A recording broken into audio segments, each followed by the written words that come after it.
Irmãos, a paz do Senhor Jesus Cristo, louvamos ao Senhor por esta oportunidade que o Senhor tem nos concedido no dia de hoje. E podemos dizer, como disse o salmista Davi, este é o dia que nos fez o Senhor, alegremo-nos e regozijemos nele.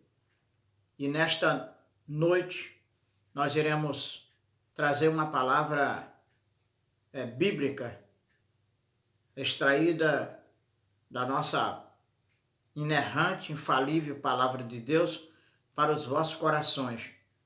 E eu peço aos irmãos que meditem nesta palavra que nós iremos ministrar nesta noite. Será uma breve palavra para a nossa e sua edificação. Mas nós vamos orar ao Senhor, suplicando a Ele a sua graça, pedindo para que Ele nos abra a nossa mente para compreendermos a palavra do Senhor.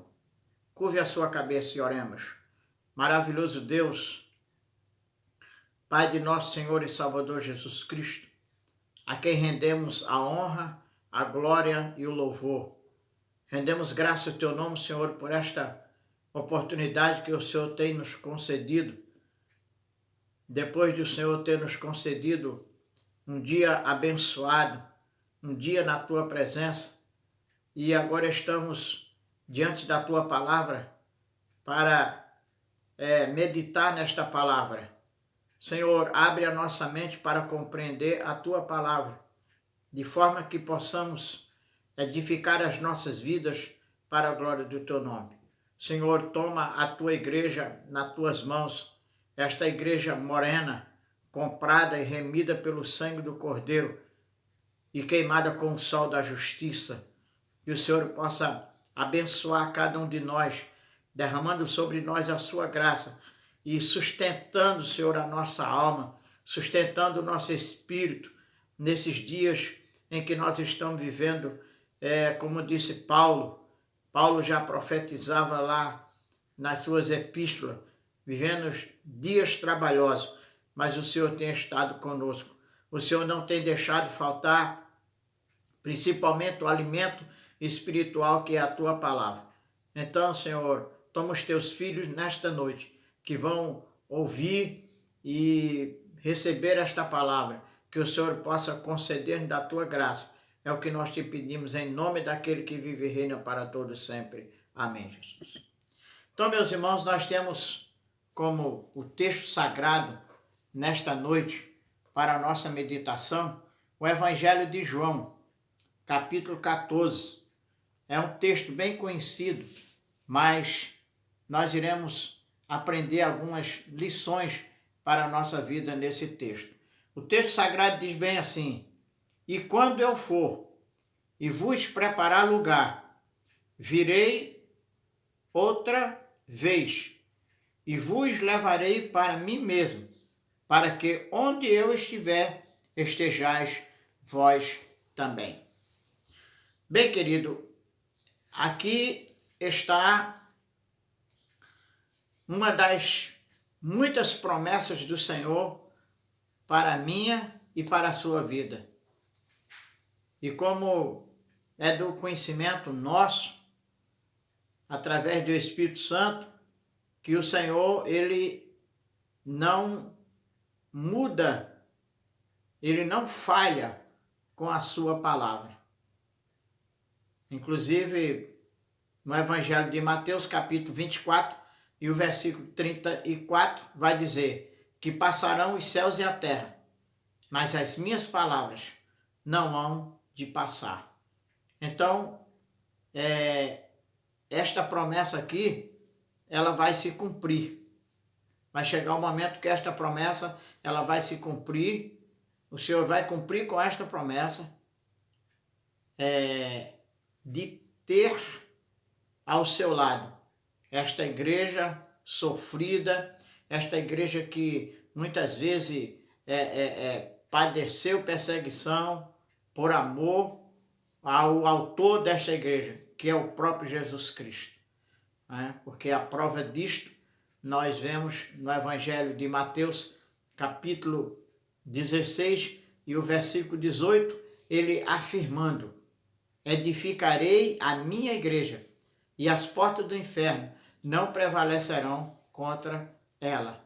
Prevalecer não é nada mais do que vencer. Aí não vai vencer, porque o apóstolo Paulo, lá em Romanos capítulo 8, e o versículo 35, ele disse: mas em todas estas coisas somos mais do que vencedores, por aquele que nos amou. Tá? Em todas essas coisas,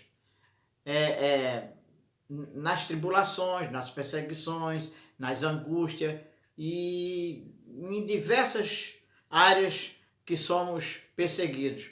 Mas em todas essas coisas somos mais do que vencedores. Então tome posse dessa verdade, tá? Então, querido, eu peguei esse texto aqui como o texto básico para a mensagem desta noite, culto de ensinamento, como é conhecido dos mais antigos, culto de doutrina, não é? E que, para quem é mais novo na fé, esse termo culto de doutrina era um culto assim que era conhecido só para a membresia da igreja. Mas doutrina é ensinamento, não é nada mais do que isso.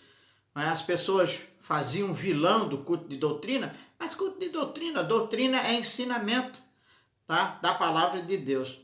Então, a gente ainda pode usar esse termo, culto de doutrina. Porém, hoje já está mais modificar um pouco. Aí uns conhecem como culto da palavra, outros conhecem como o culto de ensinamento e assim vai. Mas doutrina é a palavra de Deus, tá? Por isso, aqui no quinto livro da Bíblia, que é Deuteronômio, nós vamos encontrar no capítulo 32 esta verdade, escrita por Moisés. Lá atrás Moisés já falava esta verdade, e que a gente não pode esconder esta verdade de forma nenhuma. Pode manusear a sua Bíblia aí e ver no capítulo 32 e o verso 2 vai dizer assim, ó: goteje a minha doutrina como a chuva, destile a minha palavra como orvalho, como chuvisco sobre a erva e como gotas de águas sobre a relva. Então, doutrina é ensinamento, tá? A prova é Deus que esta água ela possa adentrar nos seus corações nesta noite e regar esta planta, né? Porque nós somos considerados também como uma planta. E essa planta ela precisa de água, e esta água é a palavra. Muito bem, então, com base nesse texto, nós vamos trazer o seguinte tema: o céu, habitação de Deus. Repito, o céu, habitação de Deus. É a palavra que nós vamos trazer nesta noite para os irmãos, tá? Nós temos várias referências aqui, e na medida possível nós vamos passar para os irmãos estas referências. Esta mensagem ela está dividida em 3 tópicos, tá? No primeiro tópico, nós vamos ver que tipo de lugar é o céu. No segundo tópico, nós vamos ver qual a posição de Deus no céu. E terceiro tópico, como um ser humano pode ir para o céu. Então, nesse último tópico aqui, quando chegar nele, a gente vai fazer uma explicação detalhada para os irmãos, tá bom? Mas, na verdade, o desejo de todo cristão é ir para o céu. O desejo nosso é ir para o céu. A Bíblia Sagrada, o apóstolo Paulo, ele diz: se nós esperarmos o Senhor, somente nesta vida, nós seríamos os homens mais miseráveis da face da terra. Então, nós temos que desejar ir para o céu. E as duas formas que nós podemos ir para o céu é ou o Senhor vir arrebatar a sua igreja, ou então ele permitir que a morte ela venha até nós. Tá? Porém, é este o desejo de cada um de nós. E que, na verdade, o apóstolo Paulo, ele escrevendo, ele pronunciando as suas últimas palavras, ele disse: combati o bom combate, acabei a carreira e guardei a fé.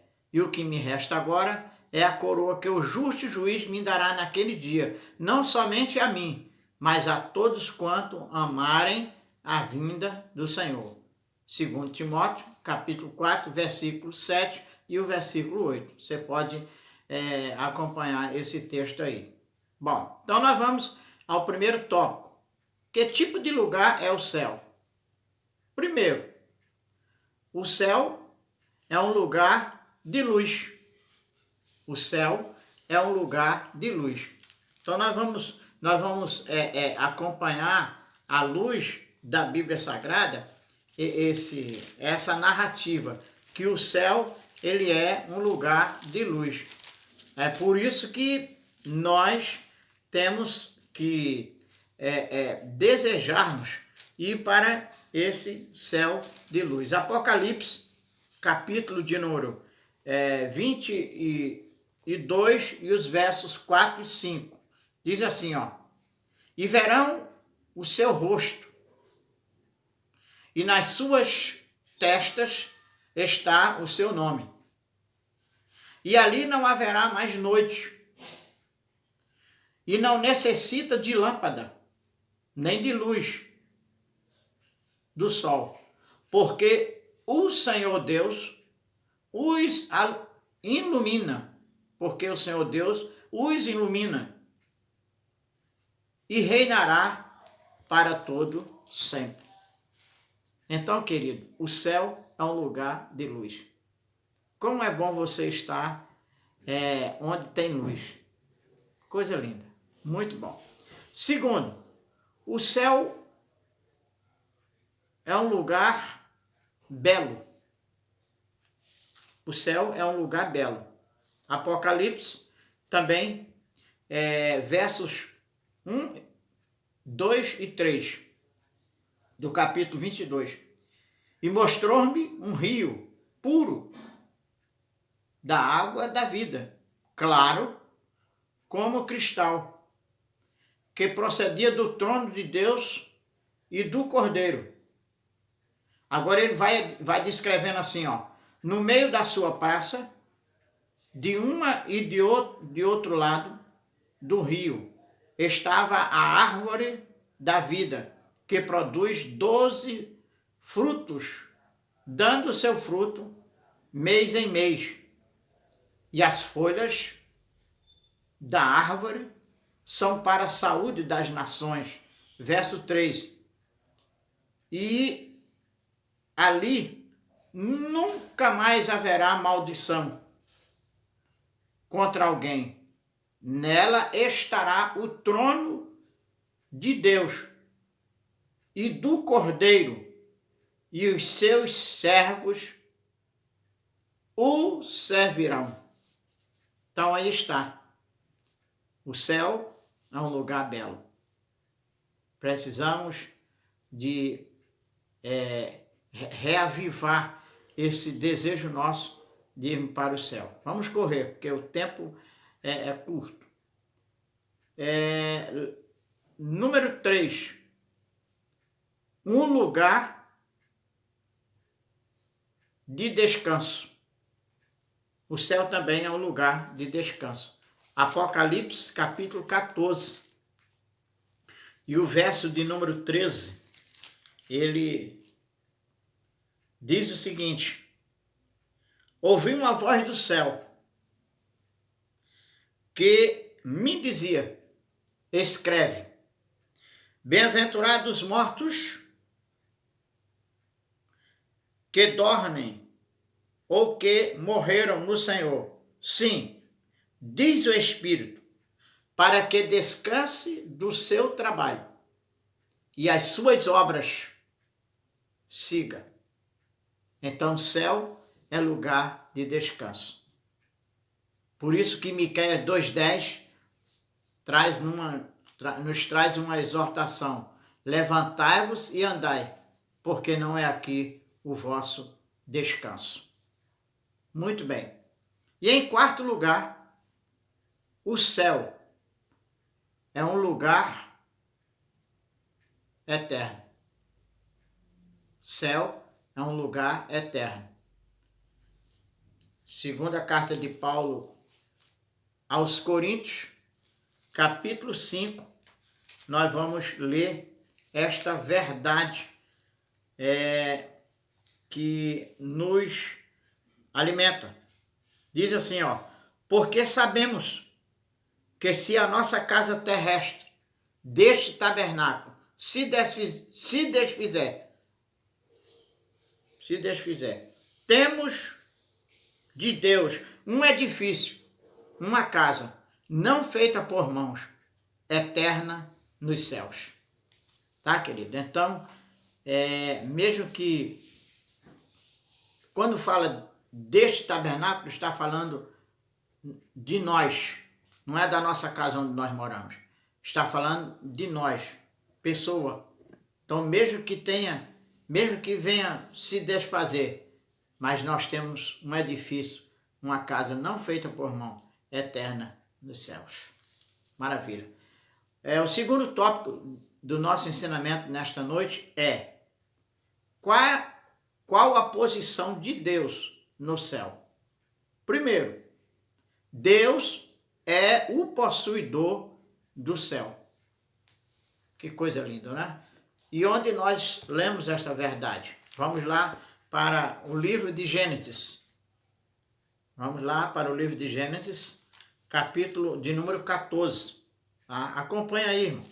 É bom você acompanhar para você ter noção do que nós estamos passando para os irmãos. Capítulo de número 14 de Gênesis.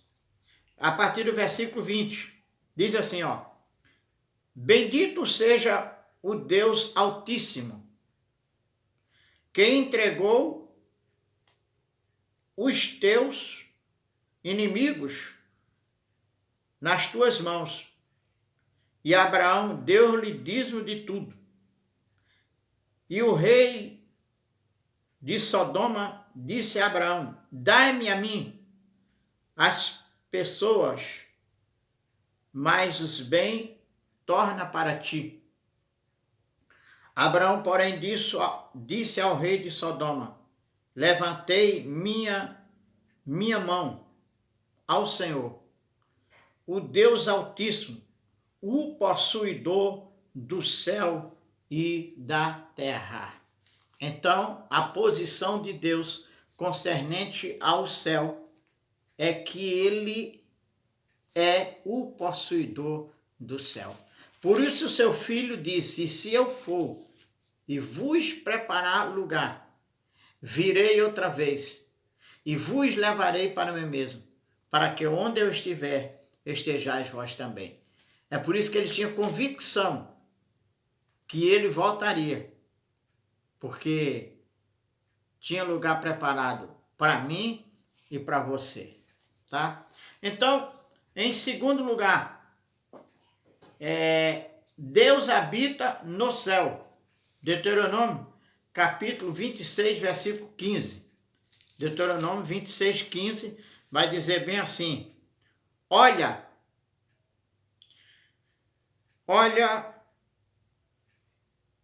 a tua santa habitação desde o céu e abençoa o teu povo Israel e a terra que nos deste, como juraste a nossos pais, terra que emana leite e mel. Então o céu é habitação de Deus. Terceiro, Deus governa o céu. Deus governa o céu.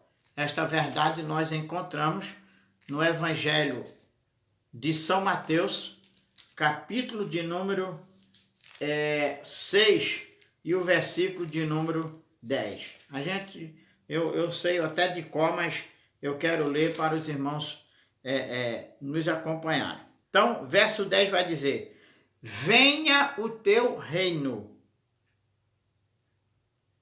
seja feita a tua vontade, assim na terra como no céu. Tá? Então, isto aqui é uma oração que Jesus ensinou aos discípulos, e nesta oração nós precisamos dizer: Senhor, venha o teu reino. Temos que pedir que o reino do Senhor ele venha até nós, porque é dele, pertence a ele. Muito bem. Quarto, Deus tem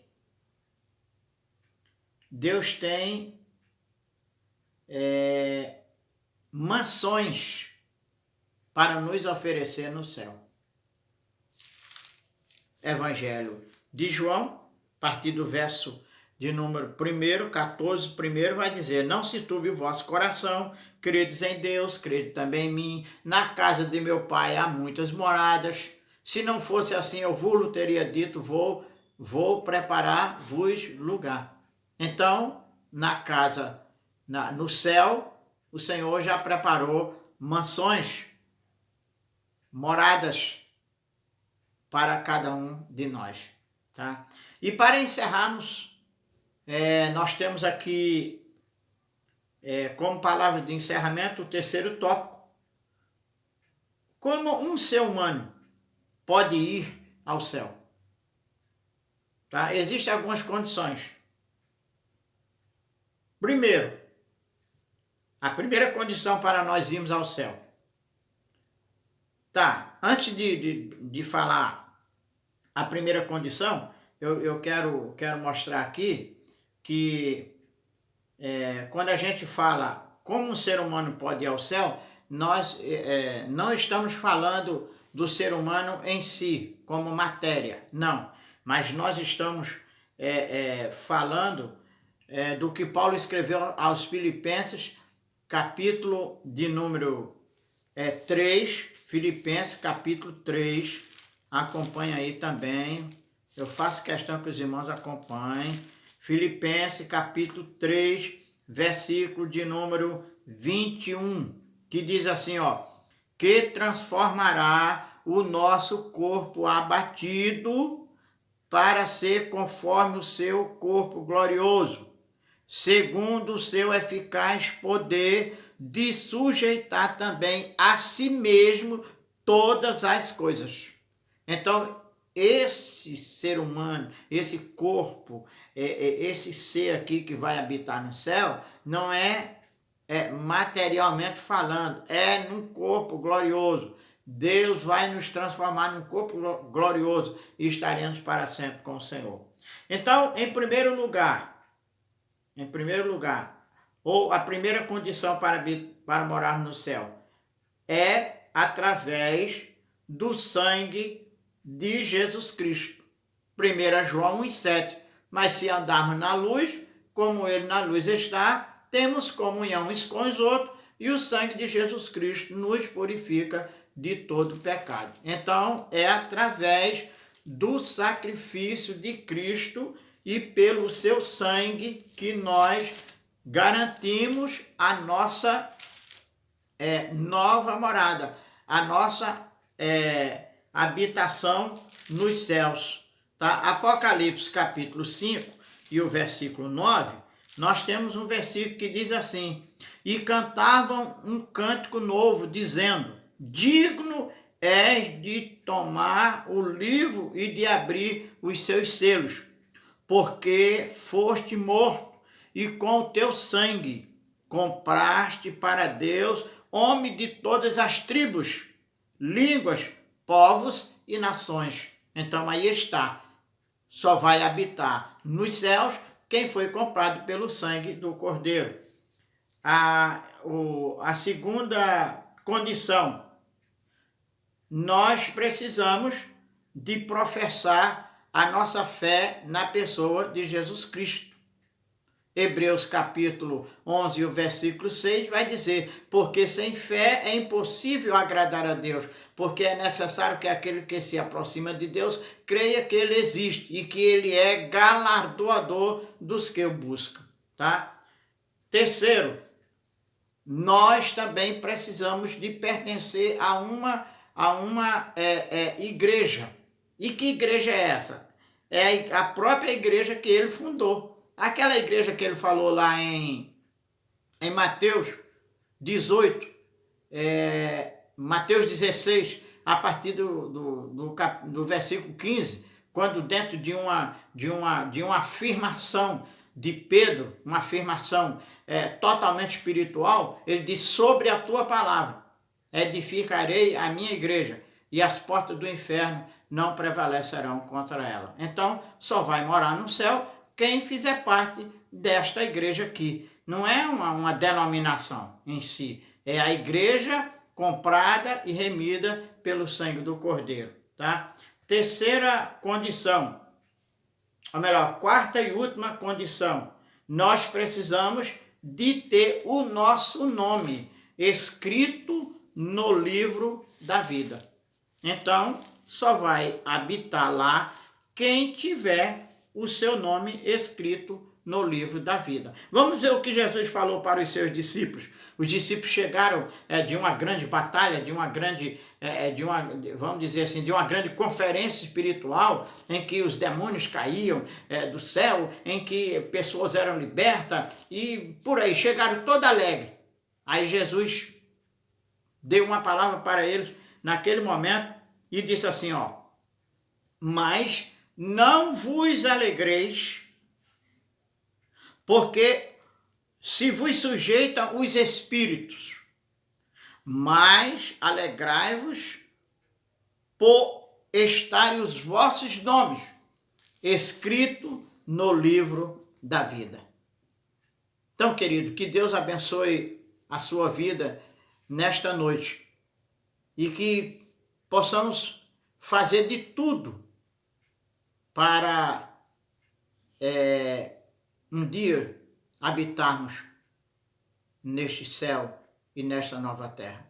E a conclusão disto aqui é Daniel, capítulo 12 e o verso 13. Tu, porém, vai até o fim. Deus abençoe a sua vida e que você possa desejar habitar nessas mansões celestiais. Pai, te louvamos pela tua palavra. Agora, conduz os teus servos em seguranças, mantendo a sua fé nesta palavra e este desejo de dizer: Maranata, ora vem, Senhor Jesus. Nós te louvamos e te agradecemos em nome daquele que vive e reina para todos sempre. Amém. O amor de Deus e a graça do Senhor Jesus Cristo e a consolação do Espírito Santo seja com todos, não só hoje, mas para todos sempre. Amém.